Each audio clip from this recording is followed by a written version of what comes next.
I'm Ivey Powell from National Rocky Mount Public Schools in Rocky Mount, North Carolina. Awesome. And I am an instructional technology facilitator, mainly concentrating this school year with our 6-8 middle schools. I've got 2 specific middle schools that I work with, Edwards Middle School and Red Oak Middle School.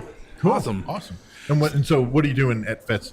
I am just trying to rejuvenate my technology love. Okay. I am being the instructional technology facilitator at both of those schools. We get inundated with questions and how can I do this and how can I do that? So we're just trying to find the best tools for our county and go back and share it with our district. Awesome. Cool. I saw you had a presenter tag. Are you presenting? I am presenting later on. I'm presenting Thursday. It's Breakout EDU for review. Oh, nice. It's I see Breakout EDU has several sessions. Right. I have a poster session that I'll be doing on Thursday at 2:30. Awesome. Looking forward to having that and sharing that. That particular session I have, that presentation will encompass from, I did last year I was in elementary schools, and I had a K2 school that I had the privilege of working with Tech Ambassadors, which was a little program that we did in the elementary school that gave us an opportunity to have experts, technology experts, in the classroom. And each class had 2 to 3 kids that would come on Friday afternoons or Friday mornings or afternoons, depending on their schedule. Sure. And we would focus on a specific app and focus on a specific content area and would send them back to class. I did a breakout session with them concentrating specifically in math with the 3 little pigs, and cool. They absolutely loved it. Yeah. They went back to their classrooms, and a couple of the teachers were like, we don't know what you did, but you really lit a fire under these kids, and they really want us to tell you that they want you to bring that to our classroom. Oh. So I had the privilege of going in and setting up specific games for the 1st and 2nd grade kindergarten classes, and it was just looking at their facial expressions as they were working was just it was awesome. Yeah. The opening up of their minds and seeing things and talking and trying to find certain things that I had hidden in the classroom. They gave them, they had little clues that they had to unlock. Well, that's what I was going to say. So for the folks that are listening that don't know what Breakout EDU is, just kind of give us a synopsis. What is Breakout EDU and what do you do with Breakout EDU? Breakout EDU it's a game-based program. You set up the classroom with items, and you've got locks and you've got boxes and things. With my upper level kids, I have a flashlight and a invisible marker that they have to use the special flashlight, the black light to that's cool. find the words that are written on documents and that sort of thing. That's cool. It really, I found out about it from the Friday Institute at NC State University. Abby Futrell kind of lit me into this. We were doing a PD session up at the Friday Institute, and she's like, Ivy, get in here. I want to see if you can break out of this.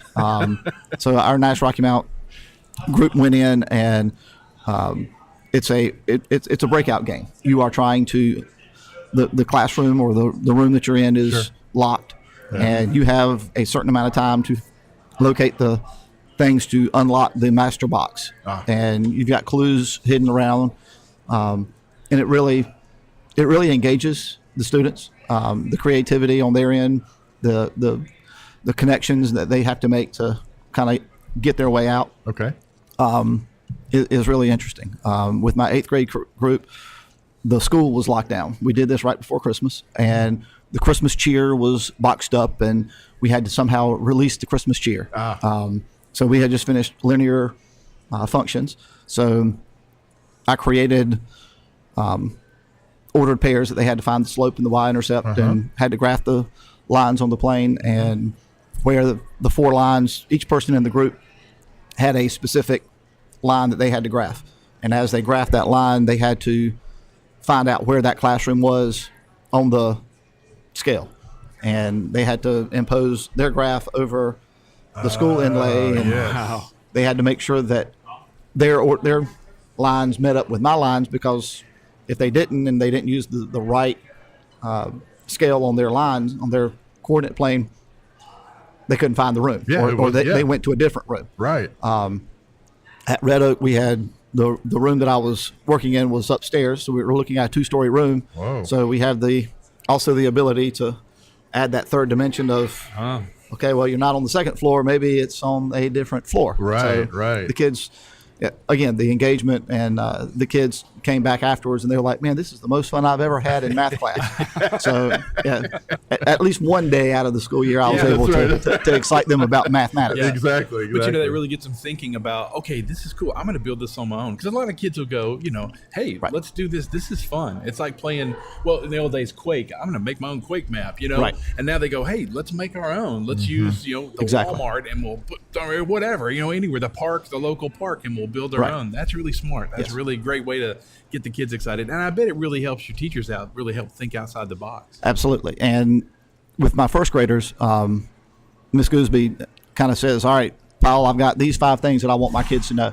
So I take those 5 things and I incorporate them either in a directional lock, which is kind of interesting for a first grader because they don't really understand the directional lock. They understand north, south, east, and west, but once they start putting that in their hand and they're like, this doesn't have any letters, doesn't have any numbers on it. Right. Now what am I going to do? Yeah.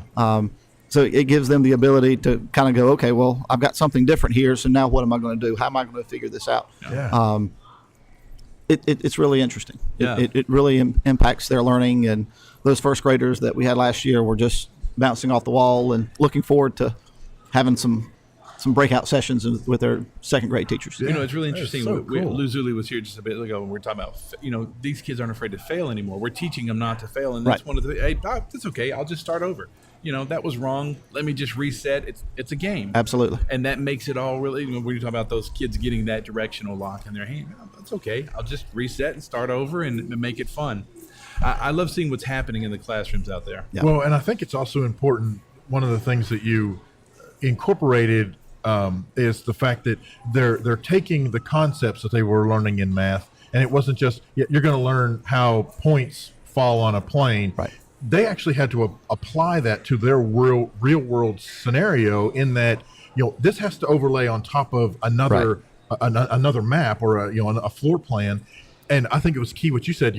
They also had to make sure they had the right scale. Because even if they knew, hey, here's how I plot this and I put this down, if it doesn't match the same scale that you had, they're in the wrong place, right, or on the wrong floor, right. So I think that is awesome. That is brilliant. The interesting thing was, one of the teachers that I asked to participate in this, I walked down and I handed her an envelope and I said, now the students are supposed to come in here and she's teaching class, so the idea is that they're going to come in and they're going to spend as little time disrupting her class as they possibly can. Sure.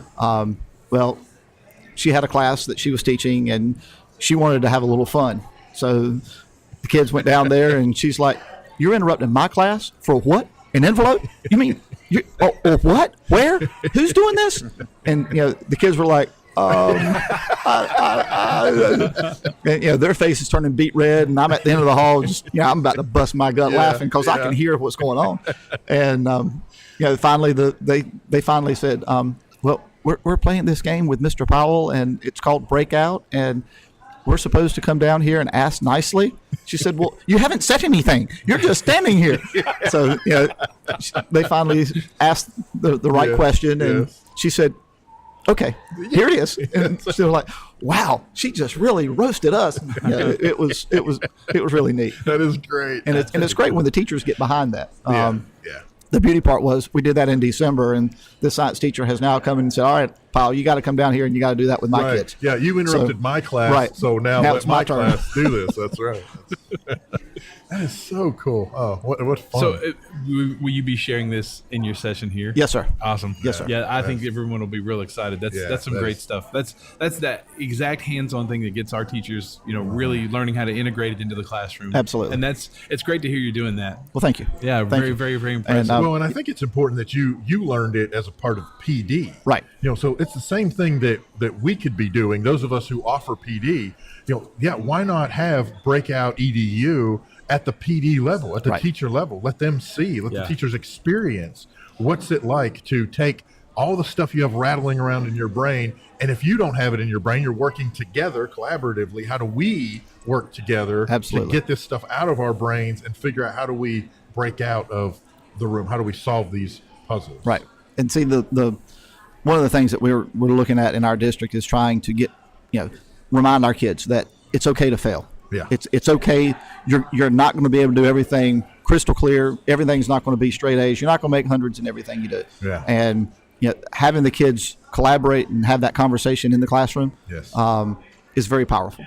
It really is. Yeah. And our middle schools our middle school students aren't quite figuring that part out yet. They don't want to have that failure. Right. Especially some of your higher level kids. Oh, yeah. Because they're used to getting everything right. Right. They're used to having it done correctly and that sort of thing. So when you're looking at them and you're going, I'm sorry, that's not correct, and you're not in the right room, and they've got pie on their face, and they're like, now what? Right. Yes. So we're trying to build those skills as well. Yeah. Yeah. That's awesome. And so has it been, I'm trying to word this in a way that wasn't a yes or no question, but you're talking about the students having to learn about failing and that it's okay to fail because you're going to learn from it. How about on the teacher side? Is it hard for the teachers to let go of, that it's okay for your students are not all going to make straight A's, or you're Right. not, Our more traditional teachers are struggling. yeah, I would imagine. Our more seasoned teachers are having a little bit of difficulty. Yeah. But they're beginning to see, when myself or my partner King Gravely come in, and we've got some things set up for the classroom, they'll have they see the things that we're doing, and they'll either go, I can't do that, and you have to sit down with them and you say, no, why do you say you can't do this? Right. And it's a mind shift. Sure. And that's the biggest piece. Yeah. Once we get the teacher on board, the kids from other classes will be walking down the hallway, and they'll look and they'll go, man, what are they doing over there? Yeah. I want to do that. Right. And the teachers start to go, oh yeah, okay, all right, well, let me try that. Let me see what happens. So we try to create an environment in our school that if the teacher is going to try something like that, that either myself or Mr. Gravely are in the classroom, Sure. just to kind of, you nurture the students. Well, you got to nurture that teacher too. Right. Yes, and absolutely. that connection with that teacher is really powerful. As we continue to do things in our district, we've got to make sure that we don't alienate them and make them feel you're just stupid. You don't know anything. Right. Okay. We're trying to build them up and give them the right tools to succeed. And then, if something is failing, then, we can kind of sit there and go, well, it's a great coaching opportunity because we get to sit there and either intervene on their behalf. Sure. And just say, well, why don't we try doing something right here? Right. But depending on the teacher, it may be the right time when the kids are in the room, and then it may be the right time after the kids have left, and Sure. we're just having that one-to-one conversation. Right. Yeah. Right. Yeah. That is I'm pretty excited awesome. for you. Yeah, it's very So cool. how long have you been an integration coach? I've been an instructional technology facilitator for 3 years now. Oh, wow. Prior to that, I was a middle school teacher, taught math was my concentration, taught Algebra 1. And when I first started in Nash Rocky Mountain Schools, I was a sixth grade teacher, sixth grade math and science, and built my way up through that. In 2010, I got my master's in instructional technology. So once I got that under my belt, Yeah. Isn't that a fun gig? I absolutely, Yeah. absolutely, because Yeah. you get an opportunity to walk into the classrooms, and we're at a point in our district where we're kind of bordering that content. We're really focused on trying to bring the content and the technology together. We've been a one-to-one school district now for 4 years, and we're still trying to get some of the hardened teachers to let us come in and let us show some things with the technology that would help her or help him and help their students as well. Yeah. And we're beginning to make some headway there, but it's just I think this year us being concentrated in the middle schools is really helping our middle school focus. That's good, man. And that'll bleed out beautifully. Then they'll see you and they'll go, oh, great. Yeah, we want to do what they're doing at the middle school. Yeah. That's really awesome. Yeah, it sounds like your rapport with your teachers is working really well, and your viewpoint is great. So, thank you. They're going to definitely catch on really quick. Let's hope so. Yeah, let's hope. It's cool. It's a lot of fun. This is always when we get to have these conversations on the air, and we get to do this, we learn so much. And I've learned quite a bit today. I was making notes, so I take it back with me to my school district. Absolutely. And we share it. So we'll put this podcast out and make it available to everybody. Sounds great. Yeah. But so we like to do something here. I do it on several occasions. A 45-second elevator pitch. So you get on an elevator with your hero, and you want to tell them about what you do. You're selling this. You're selling yourself. You're selling your idea about how to integrate this in the classroom. What would you do? Ooh. Wow. My hero.